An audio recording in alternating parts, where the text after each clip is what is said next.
தானத்தை பூமியாக வைத்துக் கொண்டால் அதன் மத்திய ரேகையில் இருந்து பூமத்திய ரேகையில் கூப்பர் மோகன் நீண்ட தூரத்தில் அடித்த பந்தை தனது நீண்ட கால்களால் இருந்து விங்கிலிருந்து ஸ்கூட்டர் மொய்துட்டி எடுத்துக்கொள்கிறார். அதோ பாருங்க, பால் எடுத்துட்டு மொய்துட்டி முன்னேறுகிறார். டிராபிக் பிளாக்கில் வண்டிகள் மத்தியில் நிற்கும் பொழுது ஸ்கூட்டர் எடுத்து வேகமாய் ஓட்டி காருக்கும் பஸ்ஸுக்கும் நடுவில் சென்று சிக்னல் அருகில் நிற்பது போல நிற்கிறார் மொய்துட்டி. மொய்துட்டி கோழிக்கோடு பிரதர்ஸ் அணியின் டிஃபெண்டர்களுக்கு இடையே ஒரு 6 நழுவி செல்வது போல் செல்கிறார். மொய்துட்டி கோல் போஸ்டின் அருகில் செல்கிறார். மொய்துட்டி லாங் பாஸ் செய்கிறார். ஜோஸ் ஒரு பட்டாம்பூச்சியை போல பந்தை எடுத்துக்கொண்டு பறக்கிறார். வலது காலிலிருந்து இடது காலிற்கு பந்தை ஜோஸ் மாற்றியபடி ஓடுகிறார். ஜோஸ்க்கு முன்னே கோலி மட்டுமே நிற்கிறார். பீரங்கியிலிருந்து படுவேகமாய் பாய்ந்த குண்டை போல கோல். தேவாயடி, நாளைக்கு டிடிஎம் பெருந்தல் மண்ணா சக்சஸ் செலிப்ரேட் பண்றாங்க. நீ வரல? நாளைக்கு ரெஹனாவோட மெஹந்தி ஃபங்க்ஷன்ல 1 மணி நேரம் வந்தா போதும்ல. கமெண்ட்ரி இல்லையா, அனௌன்ஸ்மெண்ட் தானே. எவ்வளவு திமிரடி உனக்கு. ஐஎஃப்எல் சைஜ் தாமோதரனா நீ இவ்வளவு பிஸியா இருக்க. கேளு, கமெண்ட்ரி தான் மேட்சுக்கே உயிர் கொடுக்குது. அனௌன்ஸ்மெண்ட் அப்படி ஒன்றும் இல்லை. உனக்கு வேணும்னா சொல்லு. ஒழுங்கா வந்துரு. நீ வரன்னு எல்லார்ட்டையுமே சொல்லிட்டேன். நீ அனௌன்ஸ்மெண்ட் பண்ணாதான் ஒரு ஃபயரா இருக்கும். ஓகே, வரல? அகில இந்திய வரலாற்றில் கால்பந்து என்று சொன்னாலே நமது ஊரின் பெயர் ஆழமாக அச்சடிக்கப்பட்டிருக்கும். இந்த டோர்னமெண்டில் மற்ற அணிகளை வென்று கப்படித்த டீ டைம் பெருந்தல் மன்னா இதோ இந்த வாகனத்தின் பின்னாலே வெற்றி நடை போட்டு கோல் போஸ்டின் முன்னால் தனது ஆக்ரோஷமான ஆட்டத்தை கொண்டு பறந்தும் விழுந்தும் பாய்ந்தும் எதிரணியின் வெற்றி கனவுகளை உடைத்து எறிந்த நமது கேரள நாட்டின் ஆலிவர் கான், நமது கோல் கீப்பர் மமன் கான்.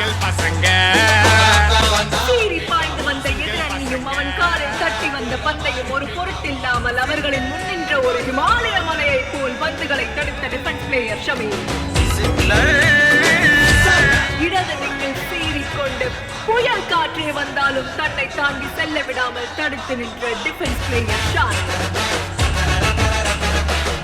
வலது விங்கில் ஆக்ரோஷமாய் பாய்ந்து ஓடி வரும் எதிரணியினரை தடுத்து நிறுத்தி நகர்த்து போடா என்று கர்ஜிக்கும் TN விஷ்ணு. நவீன ஆட்ட முறைகளையும் பாரம்பரிய ஆட்ட முறைகளையும் கலந்து சேர்த்து எதிரணியின் கோட்டையில் பிரளயத்தை உண்டாக்கும் முத்தமிட்டபடியே டீ டைம் பெருந்தல் மன்னா தங்களது வெற்றியை கொண்டாடியபடியே வருவதை காண வாருங்கள்.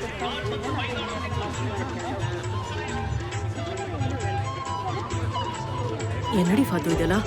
இதான் வர நேரமா? என்னடி கோலம் இது? கண்ணாடி கழட்டு. வா, நீயோ கண்ணாடியோ. நீ எங்க போயிருந்த? அம்மா, உங்களுக்கு அது கேட்கலையா? எனக்கு நல்லா கேட்டுச்சு. உங்க அப்பா கேட்காம இருந்தா சரி. அவ ரொம்ப நேரமா உன்னதான் தேடிட்டு இருக்கா. அனௌன்ஸ்மெண்ட் கேட்டதும் நீங்க வரமாட்டேன்னு நினைச்சனே. உன் கல்யாணமா இருந்தா வந்தே இருக்க மாட்டேன். உன் டேஸ்ட்லாம் பிராய்லர் கோழி தானே. போயிட்டு வா, போட்டோ எடுக்கலாம். எவ்வளவு நேரம் வெயிட் பண்ணுங்க? சாப்பிட்டீங்களா? ஓகே சார், கொஞ்சம் பக்கத்துல வாங்க. நீங்க கொஞ்சம் பின்னாடி போங்க. சேர்ந்து நில்லுங்க. அழகா இருக்கல்ல? எடுத்தாச்சு, வந்துடலாம். வா, நம்ம போலாம். ஹாய். எப்படி? ஹாய் வரு. என்னடி கல்யாணம் பொண்ணு? ஹாய். நாங்க லேட்டா வந்துட்டோம். இனிமே எங்க கிட்ட சொல்லி தரங்க. கொஞ்சம் இங்க பார்த்து சரிங்க. ஓகே, 4 பேர் சேர்ந்த மாதிரி பக்கத்துல உட்காருங்க. நல்லா க்ளோஸா. ஓகே, ஒரு செல்ஃபி எடுக்கலாம். எடு. Okay, super. ஓகே, சாப்பிட்டு போங்க.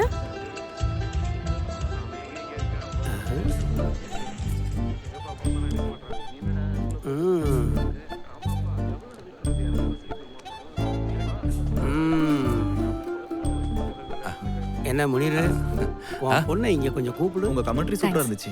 தேங்க்ஸ். ஃபாத்து, இது வந்துடுறேன். பொண்ணுங்களுக்கு காலகாலத்துல கல்யாணம் பண்ணி வச்சிடணும். சரிதானே முனிரு? இந்த மாதிரி கடவுள் மேல பயம் இல்லாம பொறுப்புலாம் சுத்துற பொண்ணுக்கெல்லாம் குடும்ப வாழ்க்கை செட் ஆகாதுப்பா. ஆம்பளை பசங்க பந்து உதச்சு விளையாடுற இடத்துக்கு போய் இவ என்னமோ உளறிக்கிட்டு இருக்கான்னு சொல்றாங்களே, உண்மையா? எல்லா இடத்துலயும் இப்ப ஃபுட்பால் வந்துருச்சாமே. அதுவும் பசங்க போடுற மாதிரி ட்ரெஸ் எல்லாம் போட்டுக்கிட்டு தலையை கூட மூடாம இவ போட்டா பிடிச்சிக்கிட்டு இருக்கா. போட்டா கூட கிடையாது, சலிப்பி சலிப்பி. இல்ல காதரனா, அது வந்து உனக்கும் ரெஹனா வயசு தானே ஆகுது.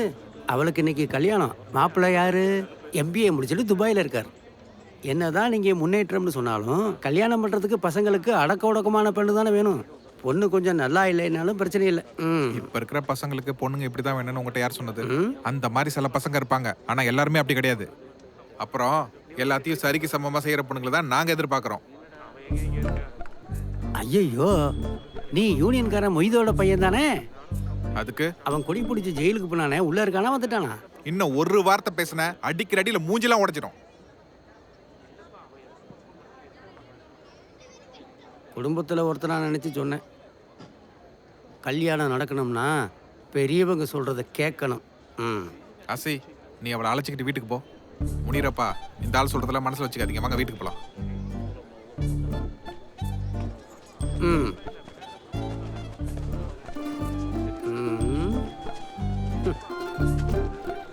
நீ எதுக்குடா அங்கேயே பார்த்துட்டு இருக்க? வேடா போலாம். என்ன ஃபாத்து இது? இது ஒன்றும் திடீர்னு வந்த சம்பந்தம் இல்லை, கொஞ்சம் முன்னாடியே வந்தது தான். நான் உங்ககிட்ட அப்புறமா சொல்லலான்னு இருந்தேன். நேற்று நடந்த சம்பவத்தினால ஒன்றும் பொண்ணு பார்க்க வர சொல்ல. நீங்க ஏன் இப்போ இப்படிலாம் பண்றீங்கன்னு எனக்கு தெரியும். நேற்று இந்த கிழமை பேசினதை வச்சுட்டு தானே இப்படிலாம் பண்றீங்க. முதல்ல எழுந்து போங்க. ஃபாத்து, ரெஹ்னாவோட கல்யாணம் ஃபிக்ஸ் ஆன உடனே உங்க அப்பா கல்யாண புரோக்கர் கிட்ட பேச ஆரம்பிச்சிட்டாரு. நேத்து தான் அந்த டீட்டெயிலாம் சொன்னா. முதல்ல அவங்க வந்து உன்னை பார்க்கட்டும். உங்க அப்பா வாக்கு கொடுத்துட்டாருல. அம்மா அதெல்லாம் கண்டிப்பா முடியாது. நாளைக்கு எனக்கு காலேஜ் போகணும், இன்டர்ன்ஷிப் செய்யறதுக்கான வேலையை பார்க்கணும், ப்ராஜெக்ட் முடிக்கணும், நிறைய வேலை இருக்கு. ஏன் கல்யாணத்தை பத்தி முதல்ல ஏன் கிட்ட தானே பேசணும்? என்ன கேட்டா அவங்கள வர சொன்னாரு? எப்பவும் உனக்கு ப்ராஜெக்ட் இருந்துகிட்டே இருக்கும். அந்த பந்துக்கு பின்னாடி போய் கத்திக்கிட்டே இருப்பி, அப்பெல்லாம் இந்த ப்ராஜெக்ட் வராதா? ஃபாத்து, நான் சொல்றத கேளு. வர்றவங்க நல்ல குடும்பம்.